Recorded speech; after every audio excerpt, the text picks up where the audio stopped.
C'était nos 20 ans de mariage. François m'avait assuré d'une soirée romantique en tête-à-tête.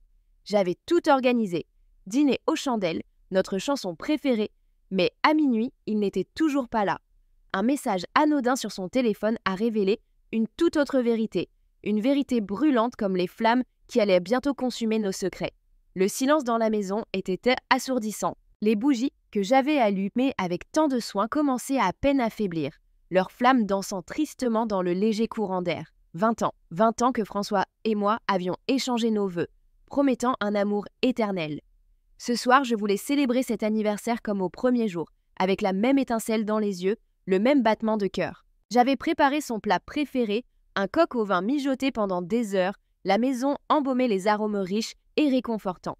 J'avais même ressorti notre vieille platine et mis notre chanson, celle sur laquelle nous avions dansé notre première valse, il y a si longtemps. Mais François n'était pas là. Au début, j'avais été simplement inquiète. Un retard au travail, un imprévu, cela arrivait. François était un homme d'affaires pris par ses responsabilités. J'avais regardé l'horloge une douzaine de fois, chaque minute s'étirant comme une éternité. Puis l'inquiétude s'était transformée en une pointe d'agacement. Il savait à quel point cet anniversaire comptait pour moi. Il me l'avait promis, une soirée rien que nous deux. J'avais essayé de l'appeler plusieurs fois. Son téléphone sonnait dans le vide puis tombait sur messagerie. Un mauvais pressentiment commençait à s'insinuer en moi, une petite voix lancinante que j'essayais d'ignorer. J'avais erré dans la maison, touchant les objets qui portaient nos souvenirs, les photos encadrées de nos voyages, le vase que nous avions acheté lors de notre lune de miel à Venise. Chaque objet me rappelait les années passées, les joies partagées, mais aussi insidieusement, les petites fissures qui s'étaient formées au fil du temps dans notre couple. Finalement, vers minuit, j'ai entendu la clé dans la serrure. Un soupir de soulagement m'a échappé. Il était là. Mais la façon dont il est entré, son sourire un peu trop large, son air désinvolte, tout cela a immédiatement dissipé mon soulagement pour le remplacer par une froide suspicion. « Chérie, pardon, j'ai été pris. » A-t-il commencé, mais je l'ai coupé d'un geste de la main. « Pris où, François ?» ai-je demandé, ma voix plus calme que je ne le sentais. Il a hésité une fraction de seconde, un laps de temps infime mais suffisant pour éveiller tous mes doutes. Une réunion de dernière minute avec des clients importants. Tu sais comment c'est. Oui, je savais. Je savais aussi que François avait une fâcheuse tendance à enjoliver la vérité quand cela l'arrangeait. Et cette réunion a duré jusqu'à minuit passé, un samedi soir pour notre anniversaire. Il a haussé les épaules, un air contrit sur le visage. Je suis désolée, vraiment. On se rattrapera demain, promis. Il a tenté de m'embrasser, mais je me suis détournée. Oh, demain, François, j'avais préparé toute une soirée. Le dîner est prêt, la musique aussi. Ma voix s'est brisée à la fin de ma phrase. Il a soupiré, visiblement agacé. « Écoute, je suis fatiguée, on en parlera demain. » Il s'est dirigé vers la chambre, me laissant seule dans le salon plongée dans une semi-obscurité. J'ai senti une vague de colère monter en moi, une colère froide et amère. Ce n'était pas la première fois qu'il me faisait faux bond, mais ce soir c'était différent. C'était notre anniversaire, un jour que nous devions passer ensemble. Je me suis assise sur le canapé, le regard perdu dans le vide. Mon téléphone était posé sur la table basse. Machinalement, je l'ai pris et j'ai commencé à faire défiler les notifications. Rien d'important. Puis, j'ai vu un message qui venait d'arriver sur le téléphone de François, qu'il avait laissé sur la table avant de monter se coucher. Un nom inconnu s'affichait. Chloé. Le message était court, anodin en apparence. « Merci pour cette soirée incroyable, mon amour. Tu es le meilleur. » Mon sang s'est glacé. Mon cœur a raté un battement. Mon amour. François n'appelait jamais personne ainsi, à part moi. Et cette histoire de soirée incroyable, cela ne collait pas avec sa soi-disant réunion de dernière minute. J'ai pris son téléphone. Mon cœur battait la chamade dans ma poitrine. J'ai hésité une fraction de seconde, sachant que j'étais sur le point de franchir une limite, de violer son intimité. Mais la douleur de sa négligence, le mensonge flagrant, tout cela a balayé mes scrupules. J'ai déverrouillé son téléphone. Le fond d'écran était une photo de nous deux, souriants et heureux, prise lors de nos dernières vacances. Ironiquement, c'était moi qui l'avais choisi. Je suis allée directement dans ses messages avec Chloé. Les échanges étaient récents, datant des dernières semaines. Des messages banals au début, puis des compliments, des sous-entendus et finalement, des déclarations d'amour explicites. J'ai lu les mains tremblantes, chaque mot me poignardant un peu plus. Il lui disait qu'il l'aimait, qu'il rêvait de leur prochaine rencontre, qu'il s'ennuyait d'elle. Et ce soir, il était avec elle. Pendant que je l'attendais, préparant notre dîner d'anniversaire, il était avec une autre femme, lui disant des mots doux, lui offrant une soirée incroyable. La nausée m'a pris. J'ai posé le téléphone sur la table comme s'il brûlait mes doigts. Les larmes ont commencé à couler, silencieuses au début, puis de plus en plus abondantes, jusqu'à devenir des sanglots incontrôlables. 20 ans de mariage réduits à ça, à un tissu de mensonges et de trahisons. Je me suis levée, chancelante, et je suis allée dans la cuisine. J'ai ouvert le tiroir où nous rangions les papiers importants. Au milieu des factures et des relevés bancaires, il y avait un grand livre relié en cuir bordeaux. Notre livre de compte, pendant des années, j'avais méticuleusement noté chaque dépense, chaque revenu. C'était mon travail, ma façon de contribuer à notre foyer. François n'y prêtait jamais attention, me laissant gérer les finances comme je l'entendais. J'ai pris le livre. Il était lourd, rempli de chiffres et de notes manuscrites. Chaque page représentait un morceau de notre vie commune, les petites joies, les dépenses imprévues, les projets que nous avions réalisés ensemble. Je suis sortie dans le jardin. La nuit était fraîche et calme. La lune brillait faiblement à travers les nuages. Au fond du jardin, il y avait un vieux brasero que nous utilisions parfois pour faire des grillades. Sans hésiter, j'ai déposé le livre de compte dans le brasero. J'ai cherché des allumettes dans la remise et j'ai mis le feu au papier sec qui traînait à côté. Les flammes ont immédiatement léché le cuir du livre, puis les pages ont commencé à se consumer, une à une. J'ai regardé le feu danser, les chiffres et les mots se transformant en cendres. Chaque page qui brûlait était comme une partie de mon passé qui s'envolait. Les souvenirs heureux se mêlaient à la douleur de la trahison, tout se réduisant à des étincelles et de la fumée. Pendant que le livre brûlait, j'ai repensé à notre rencontre, à nos premiers rendez-vous, à notre mariage. François était si charmant, si attentionné à l'époque. Qu'est-ce qui avait changé? Quand avait-il commencé à s'éloigner de moi? Quand notre amour s'était-il transformé en cette mascarade? Je ne savais pas les réponses, mais une chose était sûre. Je ne pouvais plus continuer ainsi. Je ne pouvais plus vivre dans le mensonge et l'humiliation. Le lendemain matin, François est descendu en souriant, comme si de rien n'était. « Bien dormi, chérie ?» a-t-il demandé en m'embrassant sur la joue. J'ai reculé légèrement. « Très bien, merci. » Ma voix était neutre, sans aucune émotion. Il a semblé surpris par mon ton. « Tu es en colère à cause d'hier soir, n'est-ce pas? Je suis vraiment désolée, je te promets qu'on se rattrapera. » Il n'y a rien à rattraper, François. Il a froncé les sourcils. « Qu'est-ce que tu veux dire? » Je sais pour Chloé. Son visage a immédiatement perdu sa couleur. Il a bafouillé quelques mots inintelligibles, puis a fini par dire « Chloé, qui est-ce » J'ai souri amèrement. « Ne fais pas semblant, j'ai lu tes messages. » Le silence s'est installé dans la cuisine. François évitait mon regard, tes mains tremblaient légèrement. « Écoute, ce n'est pas ce que tu crois, » a-t-il finalement murmuré. « Ah non? Explique-moi alors. Explique-moi cette soirée incroyable et ce mon amour. » Il a soupiré, passant une main nerveuse dans ses cheveux. « C'est juste une amie, une collègue. Une collègue que tu appelles Sisifat, mon amour, et avec qui tu passes à nos 20 ans de mariage. » Il n'a pas répondu. Il savait que j'avais la preuve, qu'il ne pouvait plus nier. « Je veux le divorce, François. » Les mots sont sortis de ma bouche avec une clarté et une fermeté qui m'ont moi-même surprise. Son visage s'est décomposé. Le divorce? Mais pourquoi? On peut arranger ça, non? Il n'y a rien à arranger. Tu m'as menti, tu m'as trompé. J'ai passé 20 ans de ma vie avec toi et je réalise que je ne te connais pas. Je ne peux plus vivre ainsi. Il a tenté de s'approcher de moi, de me prendre la main, mais je me suis reculée. Je ne voulais plus de ces mensonges, de ces excuses bidons.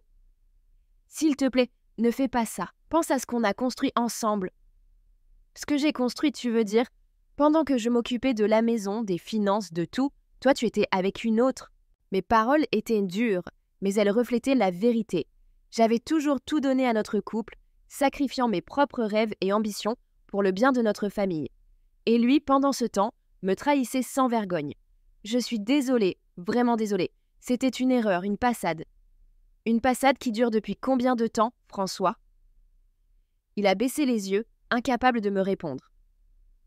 C'est fini, je ne veux plus te voir. Je me suis levée et je suis montée à l'étage. J'ai ouvert mon armoire et j'ai recommencé à sortir mes vêtements. Je n'allais pas rester dans cette maison une minute de plus. François essayait de monter derrière moi, me suppliant de rester, de lui donner une autre chance. Mais mon cœur était brisé irréparablement. La flamme qui avait brûlé notre livre de contes avait aussi consumé les derniers vestiges de mon amour pour lui. J'ai fait mes valises rapidement, ne prenant que l'essentiel. Je n'avais pas besoin de ses souvenirs, de ses cadeaux. Je voulais juste partir, loin de lui, loin de cette vie de mensonges. Avant de quitter la chambre, j'ai jeté un dernier regard autour de moi. Les murs étaient chargés de nos souvenirs, mais ils me semblaient soudainement vides et froids. En bas, François m'attendait dans le salon, le visage défait. Il a tenté une dernière fois de me retenir, mais je l'ai repoussé doucement. « Adieu, François. » Et je suis partie. J'ai claqué la porte derrière moi, laissant derrière moi 20 ans de ma vie, un mariage brisé et un homme que je ne reconnaissais plus. Dans la rue, j'ai respiré profondément. L'air frais de l'aube me piquait les poumons, mais pour la première fois depuis longtemps, je me sentais libre. La route devant moi était incertaine, mais au moins, elle était la mienne. J'ai passé les jours suivants chez mon amie Sophie. Elle m'a écoutée, m'a réconfortée, sans jamais me juger. J'ai pleuré, j'ai crié, j'ai vidé mon sac. Petit à petit, la douleur a commencé à s'estomper, laissant place à une étrange sensation de vide, mais aussi de force nouvelle. J'ai contacté un avocat pour entamer la procédure de divorce. Je ne voulais rien de François, juste ma liberté. Il a essayé de me contacter plusieurs fois, laissant des messages sur mon répondeur, m'envoyant des emails. Il me suppliait de revenir, me promettait de changer. Mais ces mots sonnaient creux, vides de sens. Un jour, Sophie m'a suggéré de faire le tri dans mes affaires, de me débarrasser de tout ce qui me rappelait François. J'ai hésité au début, mais j'ai fini par accepter. En ouvrant les cartons remplis de nos souvenirs, j'ai retrouvé des photos, des lettres, des petits objets insignifiants qui avaient pourtant marqué notre histoire. Chaque objet ravivait des souvenirs, certains heureux, d'autres douloureux. Au fond d'un carton, j'ai trouvé une vieille boîte en bois. Je l'ai ouverte et j'ai découvert notre livre d'or de mariage. Des messages de nos amis, de notre famille, des vœux de bonheur et d'amour éternel. J'ai feuilleté les pages, les larmes aux yeux. À l'époque, nous étions si heureux, si pleins d'espoir. Qu'est-ce qui s'était passé? Au milieu des pages, une enveloppe a glissé. Je l'ai ramassée. C'était une lettre de François, écrite juste avant notre mariage. Il y exprimait son amour, son impatience de passer sa vie avec moi, sa promesse de toujours me chérir. En lisant ces mots, j'ai ressenti une profonde tristesse. Non pas de la douleur, mais une tristesse mélancolique pour l'homme qu'il avait été, pour l'amour que nous avions partagé autrefois. Cet homme n'existait plus. Il avait été remplacé par un autre, un homme égoïste et menteur. J'ai refermé le livre d'or et je l'ai reposé dans la boîte. J'ai gardé la lettre de François. Ce n'était pas un souvenir de l'homme qu'il était devenu, mais un témoignage de ce que nous avions eu, un rappel que j'avais aimé sincèrement et que j'avais été aimé en retour. Au moins une fois. Le jour du divorce, François était là. Il avait l'air fatigué et abattu. Il n'a pas dit grand-chose, se contentant de signer les papiers sans un mot. Nos regards se sont croisés une dernière fois. Un regard vide, sans haine, juste une profonde indifférence. En sortant du tribunal, j'ai senti un poids énorme se soulever de mes épaules. C'était fini. J'étais enfin libre. Les mois qui ont suivi ont été consacrés à la reconstruction de ma vie. J'ai déménagé dans un petit appartement confortable, j'ai repris contact avec de vieilles amies, j'ai découvert de nouvelles passions. J'ai appris à vivre seule, à être indépendante, à ne plus dépendre de personne pour mon bonheur. Parfois, je pensais à François. Je me demandais comment il allait, s'il regrettait ses actions. Mais ces pensées ne duraient jamais longtemps. Il n'était plus une partie de ma vie. Un soir, alors que je dînais seule dans mon appartement, mon téléphone a sonné. C'était un numéro inconnu. J'ai hésité avant de répondre. « Allô ? C'est toi, nom de la protagoniste ? C'est François. » Sa voix était hésitante, presque timide. « Que veux-tu, François ?» ai-je demandé, mon ton froid et distant. Je voulais juste savoir comment tu allais. J'ai soupiré. « Je vais bien, merci. Et toi ?»« Pas très bien. Je regrette tout. Je sais que j'ai fait une énorme erreur. » Un silence s'est installé. Je n'avais rien à dire. Ces regrets ne changeaient rien au passé. « Écoute, je ne t'appelle pas pour que tu me pardonnes. Je sais que je ne le mérite pas. Je voulais juste que tu saches que je pense à toi. Au revoir, François. » J'ai raccroché avant qu'il n'ait pu ajouter quoi que ce soit. J'ai reposé mon téléphone sur la table. Mon cœur ne battait plus la chamade. Je n'éprouvais plus de colère, plus de tristesse.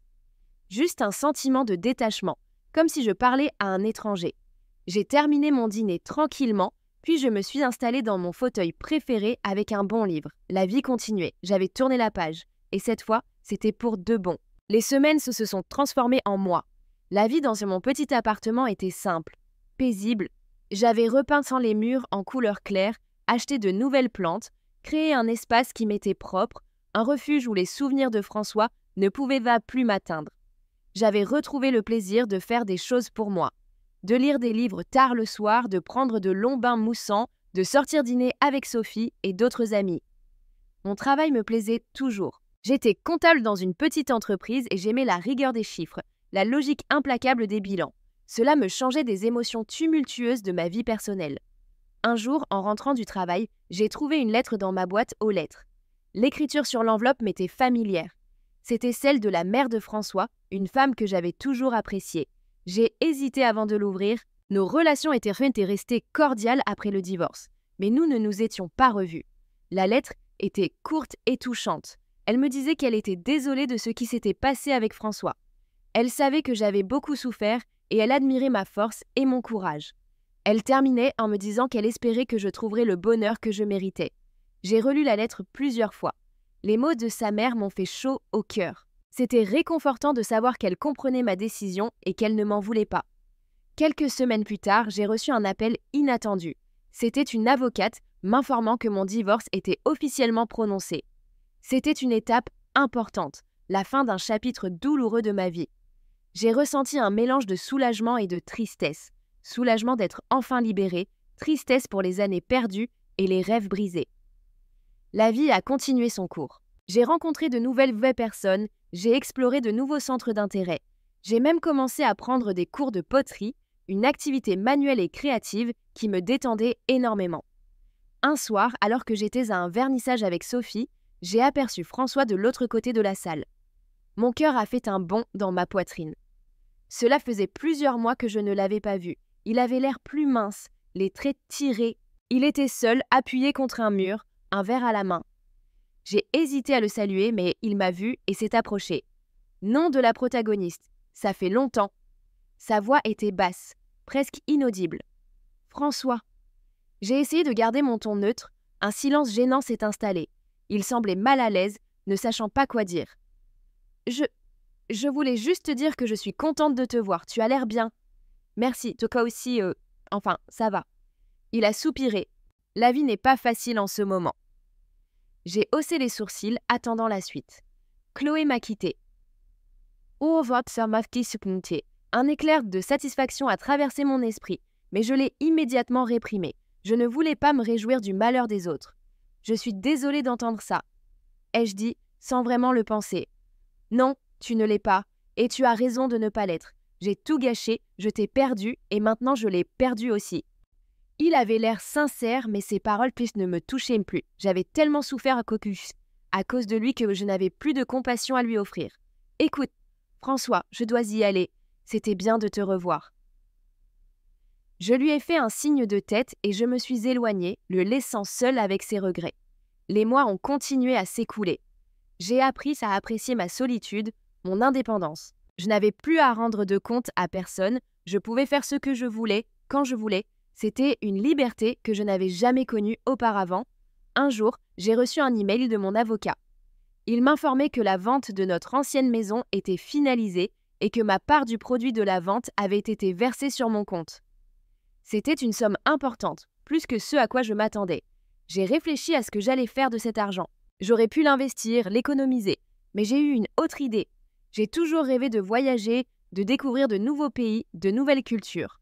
François n'avait jamais été très enthousiaste à cette idée. Il préférait le confort de notre routine, la sécurité de notre foyer. Alors, j'ai décidé de réaliser mon rêve. J'ai réservé un billet d'avion pour l'Italie, un pays qui me fascinait depuis toujours. J'ai prévu un itinéraire qui me mènerait de Rome à Florence en passant par Venise. Le jour de mon départ, j'étais à la fois excitée et un peu nerveuse. C'était la première fois que je voyageais seule. Mais j'étais déterminée à profiter de cette nouvelle aventure. Mon voyage en Italie a été incroyable. J'ai visité des sites historiques magnifiques, j'ai goûté des plats délicieux, j'ai rencontré des gens intéressants. Je me suis sentie vivante, épanouie.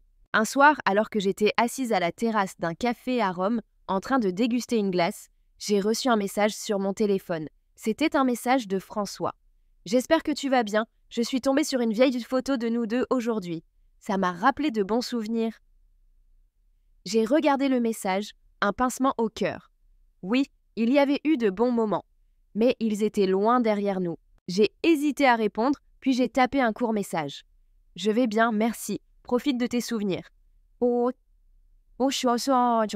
J'ai reposé mon téléphone et j'ai regardé les passants déambuler dans la rue animés. La vie était belle, pleine de possibilités. Je ne voulais plus me laisser les consumeurs par le passé. De retour chez moi, après mon voyage, je me sentais transformée. J'avais gagné en confiance, en indépendance. J'avais prouvé à moi-même que j'étais capable de surmonter les épreuves et de reconstruire ma vie. Un jour, alors que je faisais mes courses au supermarché, j'ai croisé la mère de François. Elle avait l'air surprise de me voir. Nom de la protagoniste. Quelle surprise! Comment vas-tu? Très bien, merci. Et vous? Ça va. François va un peu moins bien en ce moment. Il a perdu son travail. J'ai hoché la tête sans exprimer aucune émotion. Il a beaucoup de mal à s'en remettre. Il regrette amèrement ce qu'il t'a fait. Je suis désolée pour lui. Ai-je dit sans vraiment le penser. Elle m'a regardée avec tristesse. J'espère que tu as trouvé le bonheur. Tu le mérites tellement. Je suis en chemin, ai-je répondu avec un sourire. Quelques mois plus tard, j'ai appris par une connaissance commune que François A avait quitté la ville. Il était parti vivre à l'étranger, dans un pays lointain. Je n'ai pas été surprise. C'était peut-être sa façon de fuir son passé, ses regrets. Quant à moi, j'ai continué à vivre ma vie, sereinement. J'ai rencontré de nouvelles personnes. J'ai développé de nouvelles amitiés. Un jour, j'ai même croisé le chemin d'un homme charmant, attentionné, qui semblait sincèrement intéressé par moi. Nous avons commencé à nous fréquenter et petit à petit, une nouvelle relation s'est construite, basée sur la confiance et le respect mutuel. Un soir, alors que nous étions assis sur mon balcon, en train de regarder les étoiles, il m'a pris la main et m'a dit « Tu sais, tu es une femme incroyable. Tu as traversé beaucoup d'épreuves, mais tu as toujours gardé ta force et ta dignité. » J'ai souri. Il avait raison. J'avais souffert, mais j'avais aussi appris beaucoup de choses. J'avais appris à me connaître, à m'aimer, à ne plus accepter moins que ce que je méritais.